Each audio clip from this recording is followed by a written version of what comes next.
오늘은 서울 슬럼프 마세방주에 뒷배된 사케김치를 이용한 밥상을 소개를 하려고 합니다. 마세방주라는 거는 그 노아의 방주라고 다들 아시잖아요. 마세방주는 멸종의 위기에 놓인 좋은 먹을거리를 찾아내 널리 알리기 위한 슬로푸드 협회의 프로젝트입니다. 2017년 11월 22일 현재 전 세계 4,623개 품목이 마세방주에 등재됐고 우리나라는 70개 품목을 올렸습니다. 운명처럼 다가왔죠, 마세방주라는 것이. 종자라는 거는 현실이 아닙니다. 미래입니다. 누구든지 먹는 사람이 없으면 음식은 이렇게 존재가 할 수가 없잖아요.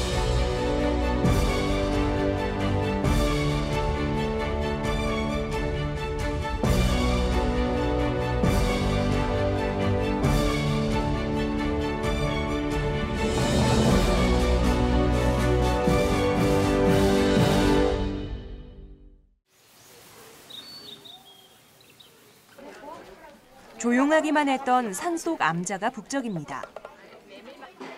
우리 밀로 칼국수를 만드는 대회가 열리고 있는 건데요. 외국인들을 포함해 10개 조 50여 명이 참여했습니다. 밀가루를 많이 넣으면 자꾸 딱딱해져. 나는 밀가루 한 개도 안 넣고 국수를 미는 거예요. 어제 이래 먹었는데 너무 맛있는 거예요. 카리스마 넘치는 이분. 국내외 음식 다큐멘터리에 자주 소개돼 유명해진 정관 스님인데요. 음식을 통해 인연을 맺고 소통하는 걸 즐기는 분이란 걸 알 수 있습니다.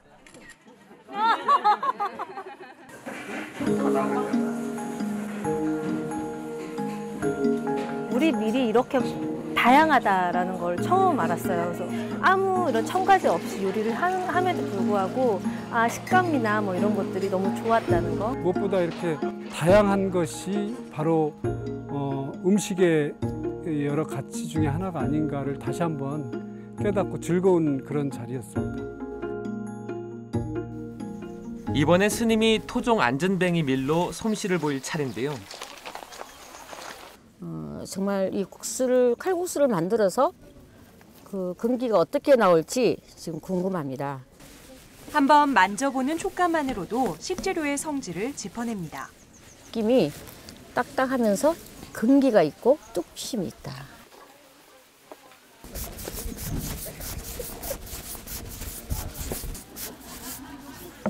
한참 만에 종이장처럼 얇고 큰 원이 만들어졌습니다.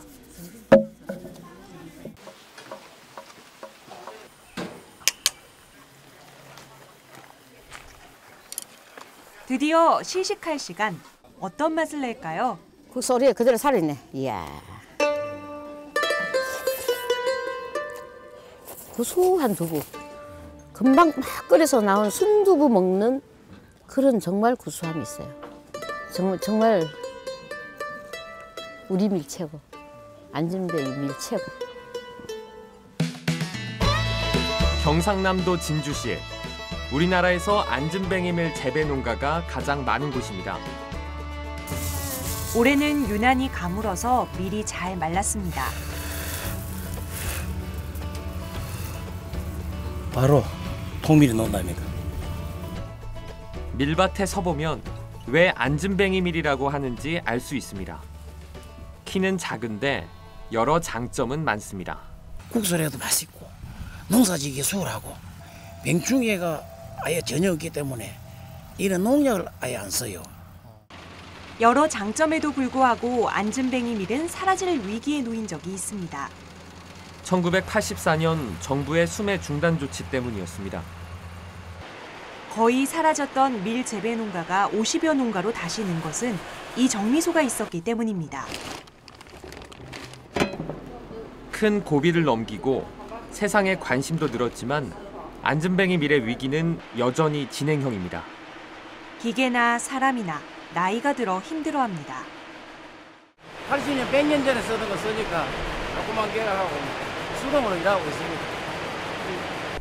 밀을 말리고 저장할 기반 시설이 부족한 것도 문제입니다. 우리는 9% 말려야 된다. 그러나 조미청에서 안 돼요.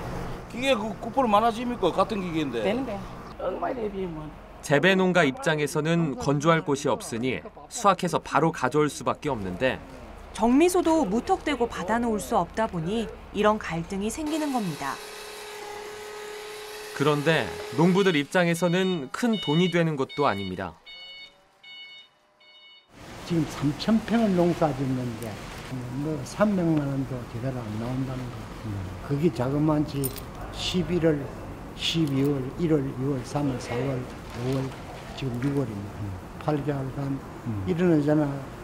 노동력을 제공하지는 않더라도 와서 보기도 해야 되고. 농부와 정미소 주인 모두 힘겨워하고 있는데 안진뱅이 밀의 미래는 어떻게 될까요?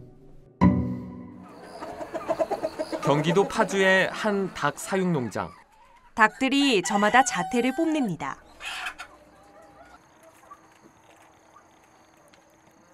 이게 우리 5번 닭이에요. 색깔로 한다면 회갈색. 모양과 색깔로 구별해 닭의 번호를 매긴 건데 홍승갑 대표는 36년간 집념으로 15종의 재래닭을 복원했습니다. 특히 공을 들인 건 닭 모입니다. 홍 대표가 손에 뭔가를 들고 산을 오릅니다. 여기는 잎새기들이 많이 있죠? 이런데 바로 요거 요 뿌리처럼 이렇게 되는 거. 하얀 실처럼 보이는 것, 바로 이걸 찾는 거였습니다. 깊은 데 가서 이제 낙엽이 삭게 되면 이런 균사체가 생겨요. 요거를 이제 이런 밑밥에 이걸 묻어 놓으면은 이 꼬두밥이 흐치흐치해지는 게 이제 균이 착생됐다는 거예요. 아유, 개미가 짚짓고. 이렇게 모은 토착균을 설탕과 미강에 섞어 양을 불려서 황토에 섞어 발효시킵니다. 이게 토곡, 흙누룩이에요.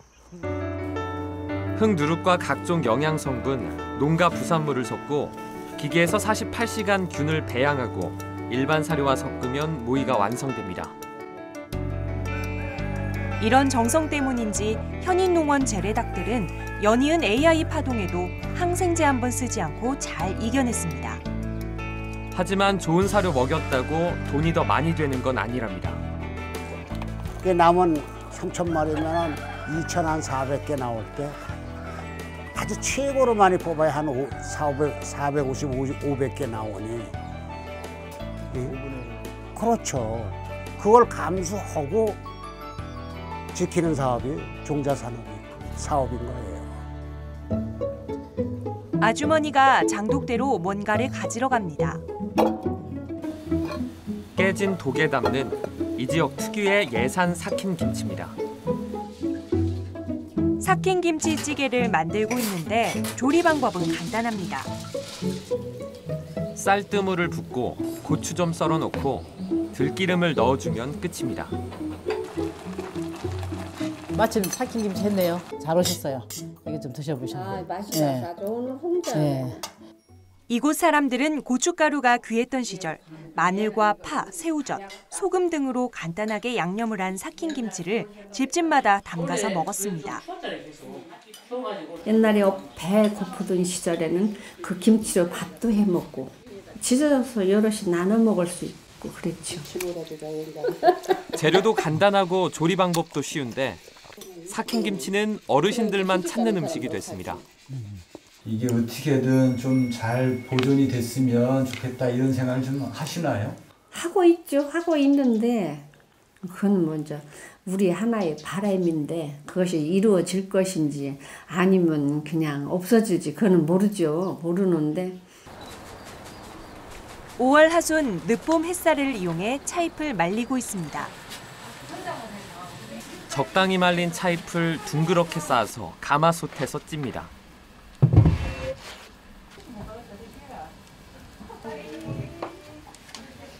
그리고 다시 햇볕에 말리고 절구에 찢습니다.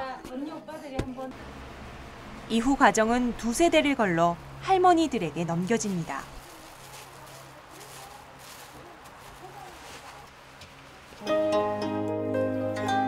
옛날 돈, 엽전처럼 생겼다고 해서 돈차라 불리는 전통차는 이렇게 만들어집니다. 이후에도 열흘 이상 자연 건조, 반년 이상 발효라는 긴 시간이 지나야 차로 마실 수 있습니다. 돈차는 기록상 1000년이 넘는 역사를 갖고 있는데요. 하마터면 없어질 위기에 놓이기도 했습니다. 이 차를 만들어서 왕실에다 납품을 해야 하고 그 자식들한테 이렇게 배불리 그 곡식을 먹일 수가 없으니 이 차 만드는 것이 애물단지였어요. 장흥에서는. 취재팀이 산을 오릅니다. 아, 저기 보이시네. 우리 아줌들 지금 저기서 다니라고. 저기 보이네. 안녕하세요. 차 따시는 거예요?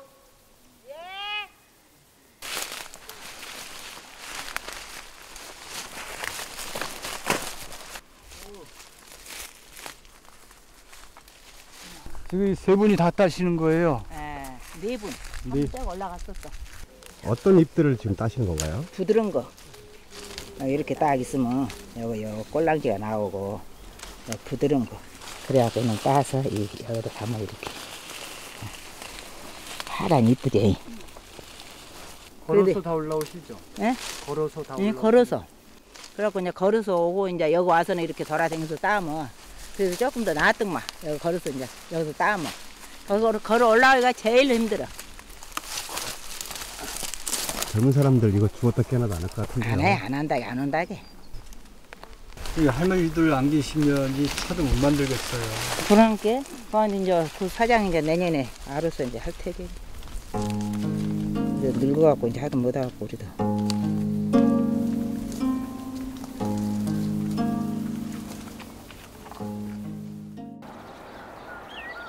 취재팀이 어르신 한 분과 맛의 방주에 오른 물고기를 찾아 나섰습니다.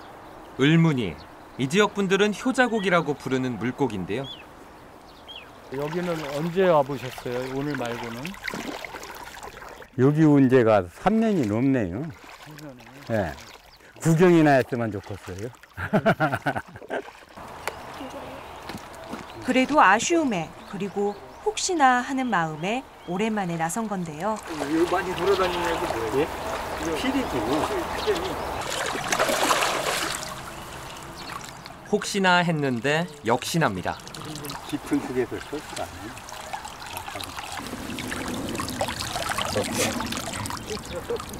뜨지 놀래서. 그럼 사진을 큰 기대를 한 건 아니지만 계속 허탕을 치니 기운이 빠집니다. 없습니다. 그런데 말입니다. 김택이요. 아니네. 을무늬 새끼인데? 을무늬 새끼예요? 네. 새끼인데? 을무늬 새끼예요? 네. 을무늬 새끼랄까. 을무늬 새끼가 나왔어. 고대하던 을무늬를 찾으니 웃음꽃이 핍니다. 열심히 해봐야 되겠는데요? 한 마리 기네요. 한 마리 있죠? 네. 어느 건가요? 이거. 딱 알아보시네요, 한 입. 네. 이거 새끼죠? 네, 새끼예요. 다 크면 그냥 천료들하고 이제 동네 사람들이 보면은 별로 할 일이 없으니까 와가지고서 이제 그때 고기도 구했었나 그렇게 맛있었어요. 학계에서는 을무늬를 민물 검정 망둑이라 하는데요. 논산 지역 하천뿐만 아니라 삼척과 부안 등에서도 발견됩니다. 하지만 을무늬에 대한 애착은 이 지역 주민들을 따를 수가 없습니다. 멸종된 줄만 알았더니 네가 이렇게 있어가지고 반가웠다. 어쨌든 살려줄 테니까 많이 번식해서 효자고기가 천대 만대 가도록 효자고기 영원히 전해다오. 잘 살아라. 번식 많이 하고. 많이 날아. 수령이 150년쯤 된 감나무입니다. 음력 8월에 나온다고 해서 8월시, 파라시라 불리는 감입니다. 항상 이거 다니면서 감옥시를 주워 먹었어요. 다른 감은 안 주워 먹어도 이 감은 주워 먹었어요. 그 이 동네에도 이 나무 말고도 또 저런 같은 나무들이 있었나요? 네, 몇 그루 있었죠. 몇 그루 있었어요. 네. 먹을 게 흔한 세상이다 보니 돌보지 않아 저절로 죽고 베어버려서 동네에 한 그루만 남았습니다. 파라시를 다시 입에 오르내리게 한 김분호 씨인데요. 특히 애들한테. 맛의 방주라는 기구에 올리면 그것이 영원히 사라지지 않고 앞으로 이제 유지되면서 후손들에게 이렇게 계승해 줄 수 있는 그러한 기구다라고 해서 나무는 찾아냈지만 무슨 일을 해야 할지 막막하던 차에 전문가를 만나게 됐습니다. 맛있어 맛있긴. 다른 데서는 이 밀수감이라기도 해요. 꿀밀자를 써가지고 꿀처럼 달고 물이 많은 밀수감. 맛은 좋은데 보관 좀 어렵겠네요. 그렇죠. 이게 일찍 떨어지고 그다음 맛은 좋은데 그런 점이 있죠. 그런 점에서 이제 경제성이 낮다. 경제성도 낮고. 크기는 작고 일찍 열려서 빨리 떨어져 버리고 경제성도 낮고. 여러 단점으로 사라질 위기에 놓인 파라시를 구해낼 방법은 없을까요? 영원한 장점이 없고 영원한 단점도 없다는 게 답이었습니다. 우리가 밥만 먹고 살지는 않았습니까? 작은 거 한 입에 다 먹고 이런 것들은 보통 보면 한 입에 먹을 수 있도록 씨가 없으면 적으니까 좋고, 둘째는 수정가라든지 이런 것들은 작게 들어가잖아요. 그런 거에서도 쓸 수도 있는 거고. 정식 명칭이 떡쑥인 이 식물을 나주 지역에서는 제비쑥이라 불렀습니다. 옛 어른들은 이걸로 떡을 해먹었습니다. 제비쑥떡은 어른들 기억에만 남아 있었는데 이렇게 다시 맛볼 수 있게 됐습니다. 그런데 제비쑥떡은 왜 사라질 뻔했을까요? 지금은 논이나 밭이나 농약을 하기 때문에 제비쑥이 농약에는 바로 죽어버립니다. 가장 큰 어려움은 제비쑥을 구하는 겁니다. 들에서는 충분한 양을 구할 수 없고 사서 쓸 수 있는 재료도 아니니까 방법은 한 가지. 아쉬운 사람이 직접 재배하고 뜯어다 쓰는 겁니다. 제가 나주시 읍면동을 다 산이고 밭이고 들이고 돌아다니면서 그 모종을 조금씩 해가지고 일군 밭입니다. 음식이 세대 간에 단절이 되는 것 같아요. 그러니까 어르신들이 먹던 음식이 50년, 60년 전에 이미 없어지기 시작했고 지금 젊은이들은 그걸 전혀 모르고 있거든요. 팥으로 메주를 순대도 고지 듣는다라는 속담 들어보셨죠? 남의 말을 지나치게 믿는다는 뜻이죠. 바꿔 말하면 팥으로 메주를 순다는 건 순 거짓말이란 얘기입니다. 그런데요, 팥으로도 메주를 씁니다. 아, 잘 떴네요. 팥메주 만드는 과정을 좀 볼까요? 팥과 호라비 밤콩, 안전뱅이 통밀, 현미를 잘 섞은 다음에 기계로 빻습니다. 여기에 토종 예팥 삶은 걸 섞어줍니다. 마지막으로 손으로 동그란 모양의 메주를 만듭니다. 이게 왜 구멍을 왜 뚫었을까요? 이유가 있어요. 공기가 잘 통해서 잘 뜨라고요. 여기 보면 균열이 많이 갔죠? 여기 사이사이에서 나중에 여기 딱 문질러 보면 속에도 이렇게 하얗게 물이 올라와서 우리 조상들은 콩뿐 아니라 팥으로도 메주를 써서 장을 담갔습니다. 그런데 언제부턴가 팥으로 메주를 수는 건 있을 수 없는 일로 여기게 됐습니다. 팥장의 복원은 우리가 가졌던 식문화의 다양성을 회복한 좋은 본보기입니다. 맛의 방주에 가장 많은 품목을 올린 지역은 제주도. 국내 70개 가운데 5분의 1이 넘습니다. 천혜의 자연 환경을 가진 섬이라서 고유의 음식 문화를 지키는 데 유리했던 겁니다. 제주의 전통 상차림인 낭품밥상이 차려지고 있습니다. 제주 향토음식대가 김지순 명인은 이 밥상을 결속력 있는 밥상이라고 표현합니다. 왜 그러냐면은 밥 먹다가 손님이 오시면은 국 한 그릇만 더 떠놓으면은 같이 밥을 먹을 수가 있기 때문에요. 구체적으로 양념을 최소한으로 쓴다는 특징이 있습니다.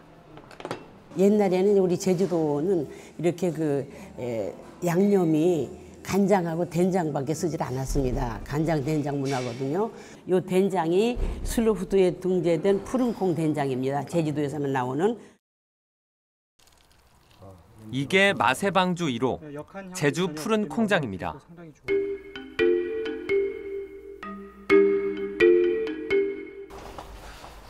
장이 만들어지는 과정은 주재료인 콩과 미생물 그리고 서귀포 지역의 바람과 온도의 합작품이라 할 수 있습니다.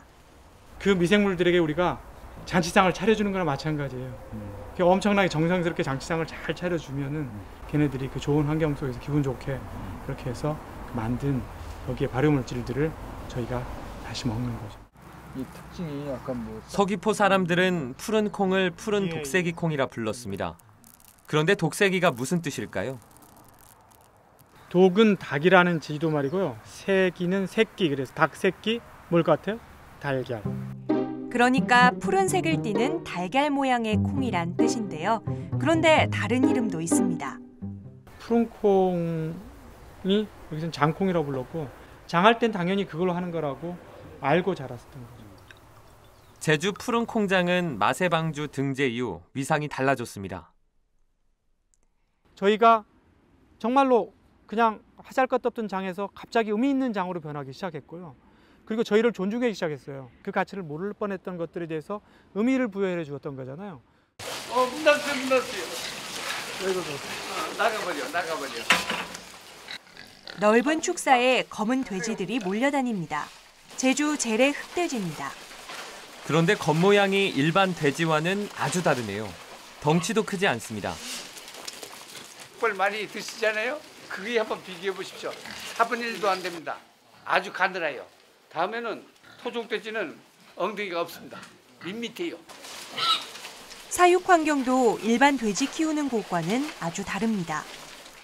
수놈과 어미, 새끼 가리지 않고 함께 키우고 있고 바닥엔 소나무 부순 걸 깔았습니다. 다 좋은데요. 수지 타산이 안 맞는다는 단점이 있습니다. 90년도 초에 재래 흑돈 보존회라고 단체를 설립했었는데 19명이 지금까지 유지되는 건 저 한자뿐입니다. 어르신은 소망이 하나 있습니다. 제주도에 이런 농가가 한 100군데, 200군데만 있다면 제주도에서 이게 큰 지역 그 토산품 상품이 되지 않겠냐. 삶은 꿩을 들고 조심스럽게 뼈와 살을 분리하고 있습니다. 이거는 매번 하시던 분만 하셔야 됩니다. 이 뼈가 많이 들어가서 마지막에 고기를 이렇게 넣어서 꿩엿을 만드는 한 과정입니다. 옛날 제주 사람들이 기력이 없을 때 찾았던 보양식입니다. 제주도는 이렇게 동물성을 넣어서 단백질 공급만 하고 약으로 했었던 것을 전부전 엿이라는 이름을 붙였습니다. 그래서 꿩엿이 됐고요. 언제든지 단 것을 구할 수 있는 세상이 되면서 꿩엿의 설 자리는 점점 좁아지고 있습니다. 주재료인 꿩을 구하기 힘들어진 것도 꿩엿이 사라지는 이유 중에 하나입니다. 그 꿩농장 사장님한테 듣기로는 한 200군데, 300군데 정도 있었답니다. 근데 지금은 딱 2군데밖에 안 남았습니다. 그래서 이제 꿩을 8년 전부터 좀 이제 연습하고 키우고는 있는데 상당히 어렵습니다. 다음 날 새벽 2시, 꿩엿 공장엔 불이 환하게 켜져 있습니다. 이 시간 할 일은 찹쌀로 죽을 끓여서 식힌 다음 엿기름을 넣어 찹쌀에 있는 당분을 뽑아내는 겁니다. 기계화를 했지만 들이는 시간과 정성은 변함이 없습니다. 22년을 지켜온 가업이라 어렵게 꾸려가고 있지만 앞으로가 걱정입니다. 만약에 제가 문을 닫게 되면 이제 앞으로 누군가는 안 할 것 같아요. 왜냐하면 이게 아무래도 경제적으로는 큰 이득이 없는 그 사업이기 때문에.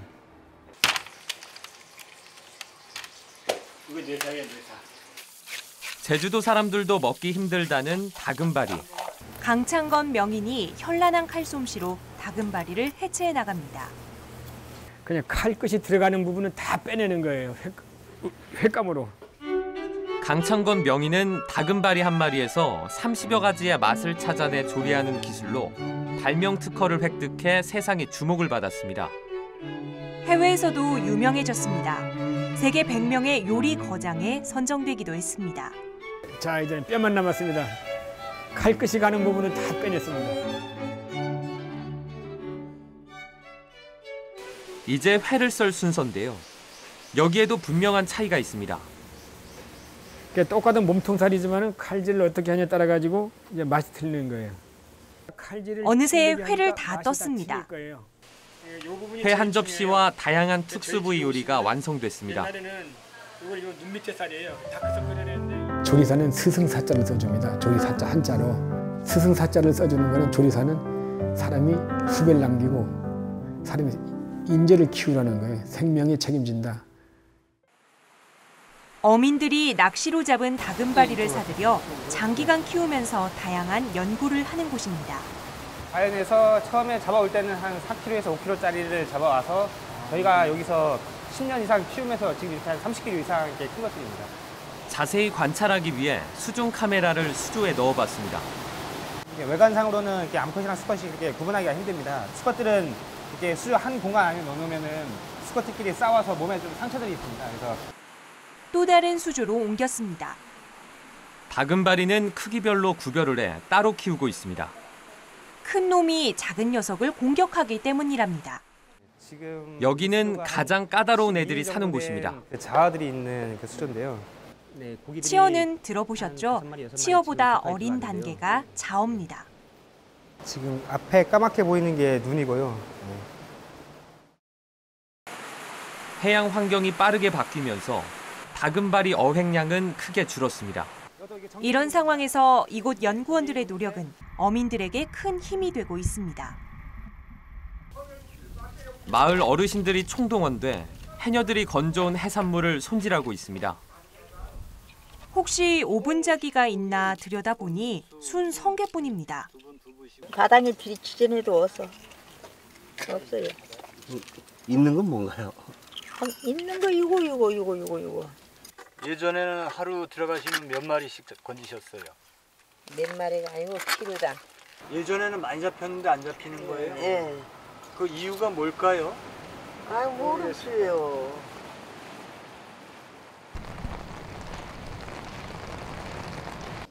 오분자기 종자를 만들어서 바다에 뿌리는 일을 하는 곳입니다. 이렇게 갈색으로 코팅된 이게 지금 오분자기가 초기에 먹는 사람으로 치면 이유식에 해당되는 먹이 생물입니다. 해녀들도 구경하기 힘든 오분자기가 이곳에 있습니다. 씨를 받으려고 힘들게 구해온 겁니다. 오분자기 하면 옛날에는 굉장히 그냥 돌만 이렇게 뒤집어도 있었을 정도로 많았었습니다. 90년대 때는. 근데 이게 2000년도 들어서면서 자원량이 급감하기 시작했어요. 1995년 159톤이었던 오분자기 생산량은 2015년엔 4톤으로 줄었습니다. 가장 큰 문제는 토사 유입이 큽니다. 전복이나 오분자기류는 그 껍질에 호흡공에 구멍이 뚫려 있는 게 있어요. 그럼 그 호흡공으로 숨을 쉬어야 되는데 이 토사가 이걸 막아버리는 거예요. 그러면 숨을 쉬지 못하고 죽게 되고. 울릉도에서 유일하게 평지를 이루는 이곳에서도 마세방주 품목들을 만날 수 있습니다. 붉은색의 이 감자가 울릉도 홍감자입니다. 올해는 많이 가물었고 시기도 일러서 크기가 작네요. 다른 농가에서도 많이 심나요? 많이 안 심어요. 이게 굵은 감자 그 흰 감자 저는 것보다 이게 조금 소출이 조금 적어요. 어디를 가나 토종은 이런 대접을 받는군요. 이번엔 또 다른 맛의 방주입니다. 줄기와 잎, 뿌리가 백합처럼 생긴 선말날입니다. 옛날에는 이걸 밥에다가 섞어갖고 그 울릉도에서는 옛날에 살이 없어갖고 옥수수하고 감자하고 이거하고 섞어가 그래 밥을 해요. 배고팠던 시절 허기를 달래줬던 선말나리는 아껴 먹어야 하는 귀한 음식이 됐습니다. 엄마가 선말날 이렇게 쪄주는 날은 우리 생일 같은 그런 기분이었어요. 어이구 잘 됐네. 선말나리가 다 쪄졌습니다. 잘 익었어요. 네. 아유 옛날 우리 엄마 해주던 맛이 나네. 홍감자도 다 익었습니다. 정말 속이 노랗고 맛있어 보입니다. 가을 되면 달 겁니다. 울릉도 칡소 농장입니다. 이거는 한 3개월 줄무늬, 호랑이 같은 이제 줄무늬가 있는 게 이제 특징입니다. 그리고 요 이제 코를 보면 요 비경이라 하는데 칡소는 이렇게 검은 반점이 있다든지 까만색이다든지 이제 그런 게 다릅니다. 2006년 한우 300만 마리 중에 칡소는 400마리밖에 남지 않았습니다. 멸종 위기였는데요. 바로 이 무렵 울릉도는 칡소를 늘려나가는 일에 착수했습니다. 이런 노력으로 한두 마리로 시작한 울릉도 칡소는 400마리까지 늘었습니다. 널린 게 약초라서 울릉도 칡소는 약소로 불리며 특산품으로 인정받고 있습니다. 하지만 성공 이후 곧바로 위기가 왔습니다. 네, 젊은 사람들이 이제 칡소 사육에 지금 의욕을 보이지 않고 있습니다. 다른 이제 명이나물이라든지 이런 좋은 작목들이 갑자기 그 곽강을 받고 있으니까 8년째 칡소를 키우는 박용상 씨. 판로가 좋을 것 같아서 시작했는데 지금은 마지못해 키우고 있다고 합니다. 그 키우시는데 어려움 같은 거 있습니까? 어려움 많죠. 어떤 어려움? 이거는 전부 다 뭐 기계로 할 수 있는 과정이 안 되다 보니까 전부 손을까 뭐 풀도 비야 되고 뭐 등기 뭐 이제 기계로까지 저단을 해야 돼.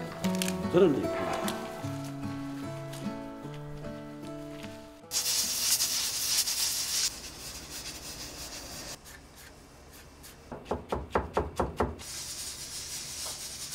꽁치물에는 뭐뭐 들어가죠? 꽁치물에야. 예. 꽁치물에가 뭐 들어가나.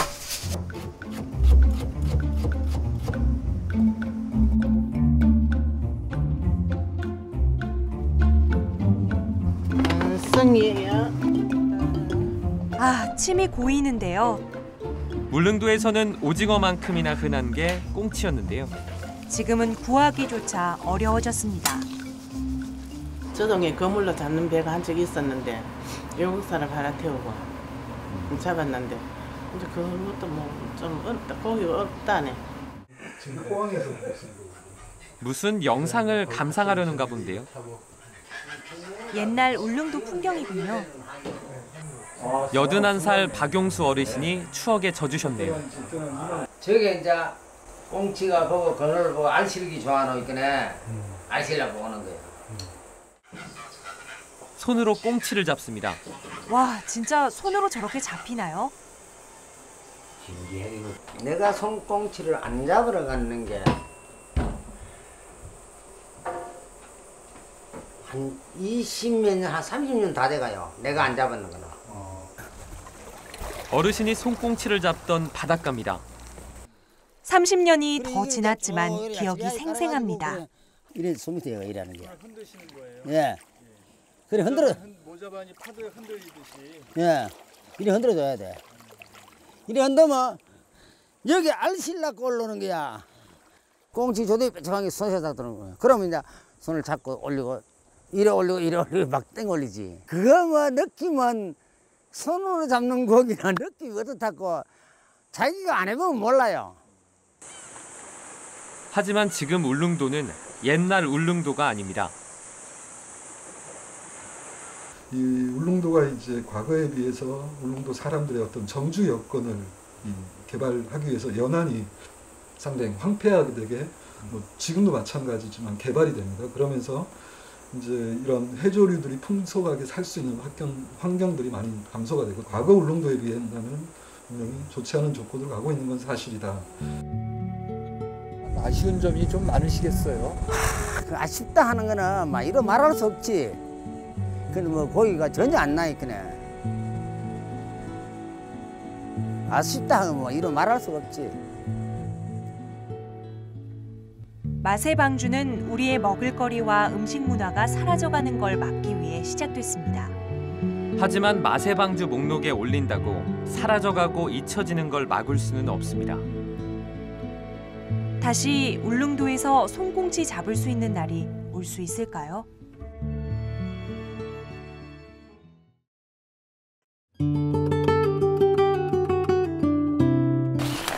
모는 솜씨가 별로라서 어르신이 지가 대는 솜씨가 별로라서. 그런 게 부상의 호흡인데요.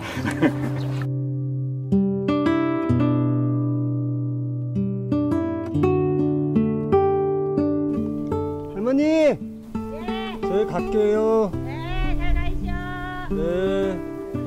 조심하세요. 네. 잘 갈게요. 네, 잘 갈게요. 네.